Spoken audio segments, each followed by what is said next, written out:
So I've got other videos where I describe how the motivations and the incentives for the private health insurance industry are just perverse. And I don't want to get into that now, but I'm just going to base it on the assumption that it's a given that private health insurance is extremely inefficient. The things they do to make the medical profession jump through hoops to collect payment. They've got whole departments in hospitals that do nothing but harass the insurance industry to try and get them to make payments. Okay, it's very expensive.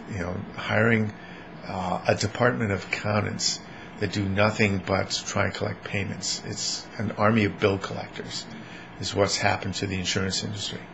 But I did detect your sarcasm with the public option. And in public option, even single payer, there would be market mechanisms we could use, and they're the exact same market mechanisms that the insurance industry uses in order to keep costs down. And for them, keeping costs down, anytime they have to pay for something, well, that's a cost for them. So they have long-term contracts with medical professionals over what price they're going to pay for certain services. And it's these long-term contracts that are negotiated and agreed upon that make the provider in-network or out-of-network, okay, or some classification of medical providers. So the idea that a public option would negotiate with doctors and medical professionals, hospitals, and you name it, over a long-term contract for providing services, that's something that provides that market mechanism, okay? And it's the way the system works now.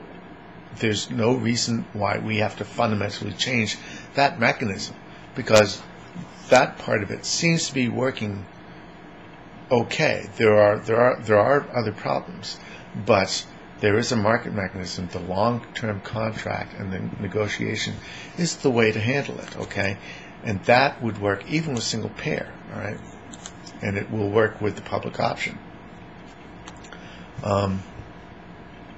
So hopefully you'll take that into consideration. It's not just a question of the government just paying out whatever the doctors demand. No sane person would agree to that, okay? And that is not what the public option is about, okay? So hopefully you stand corrected. So that's all for now.